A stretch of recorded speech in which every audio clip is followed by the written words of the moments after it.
Good afternoon, folks. I just wanted to update you on the progress of the yard-long bean.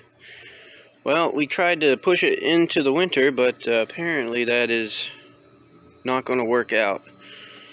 I guess when this thing gets below, when the temperature gets below 70 degrees Fahrenheit, this thing starts to wilt off and die off. But what we are going to do is harvest the seeds and plant them in the spring of next year. So here's what's left behind, just from I think like a month and a half of growth.